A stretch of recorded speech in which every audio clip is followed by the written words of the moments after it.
Mahilig ka din bang kumain ng gulay na ito? Ano ang paborito mong luto dito?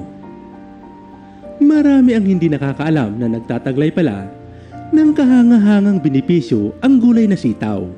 Kaya naman marahil ang iba ay binabaliwala ito. Sa video natin na ito ay pag-uusapan natin kung saan nagmula ang halamang ito, ano ang mga benepisyo nito sa kalusugan, at ano ang pinakamasustansyang luto sa gulay na ito.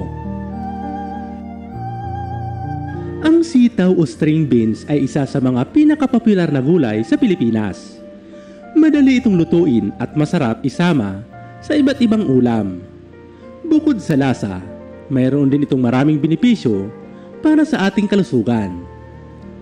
Alam niyo ba na ang sitaw na tinatawag na Vigna unguiculata sa scientific terms ay pinaniniwalaang nagmula sa India o Southern China?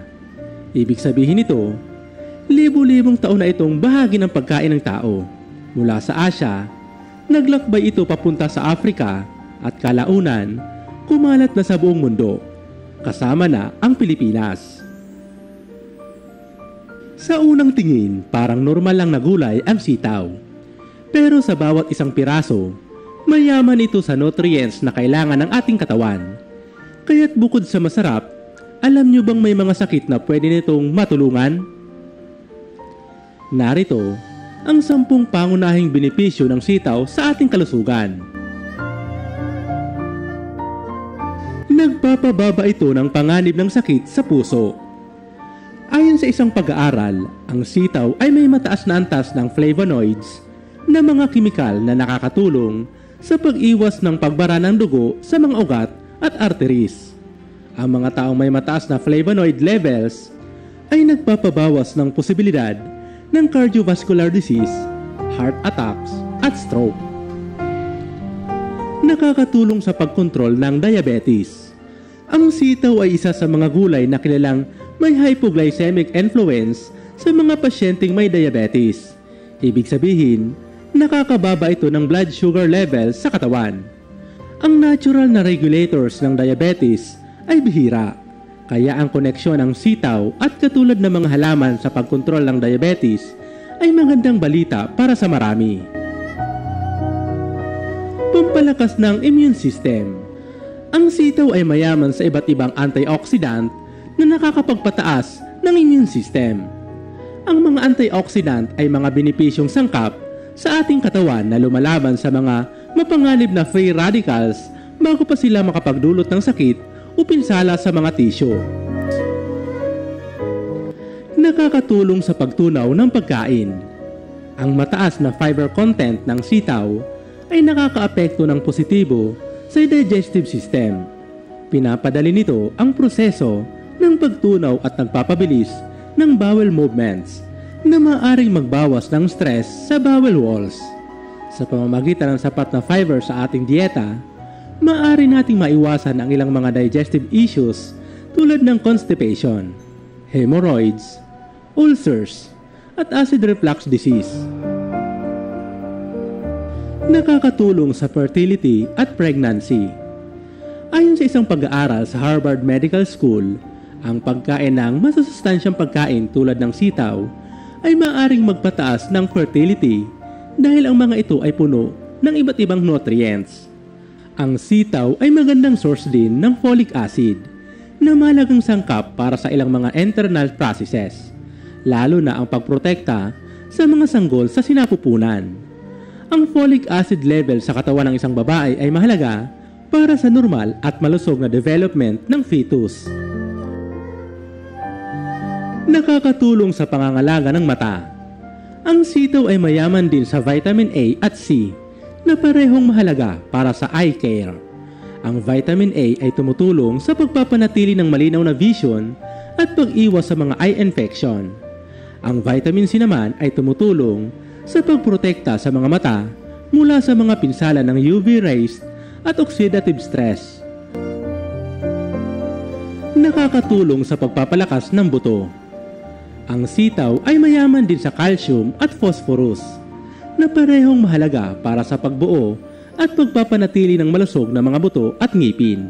Ang sitaw ay nagbibigay din ng vitamin K na tumutulong sa pag-absorb ng calcium sa katawan at pagpigil sa pagkawala nito.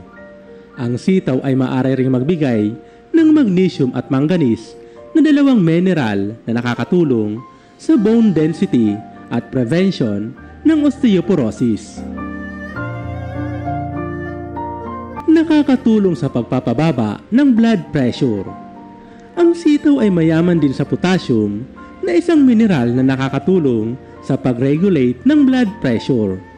Ang potassium ay tumutulong sa pag-relax ng mga blood vessels at pagbawas ng strain sa cardiovascular system. Nakakatulong sa pagpapababa ng kolesterol.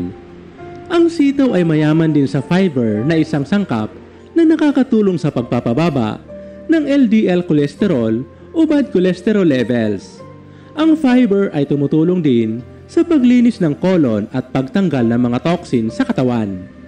Ang sitaw ay maaari ring magbigay ng niacin na isang uri ng vitamin B na nakakatulong sa pagpapababa ng kolesterol at triglycerides.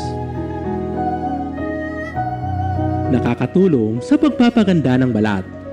Ang sitaw ay mayaman din sa antioxidants na mga sangkap na nakakatulong sa pagpapaganda ng balat.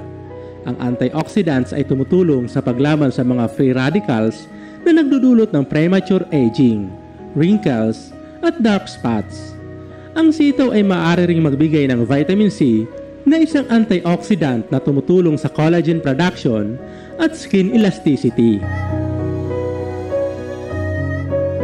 Ngayong alam na natin ang pinagmulan at mga benepisyo, narito naman ang mga recipe na inirerekomenda sa gulay na sitaw. Adobong sitaw. Isa itong recipe na paborito ng marami dahil madali lamang itong lutuin. Ginataang sitaw at kalabasa. Ang kombinasyon ng matamis na kalabasa at crunchy na sitaw sa gata ng niyog ay talagang napakasarap. Sitaw salad. At kung gusto mo naman ang mas modern at healthy twist, subukan ang sitaw salad. Ilan pa sa mga lutuing para sa sitaw ay ang ginisang sitaw, panghalo sa sinigang at nilaga. Mula sa isang simpleng gulay na madalas makita sa palengke at naging bahagi na ng mga lutuing Pinoy, nagpapaalala ito na ang mga pinakasimpleng bagay, minsan yun pa ang pinakamahalaga.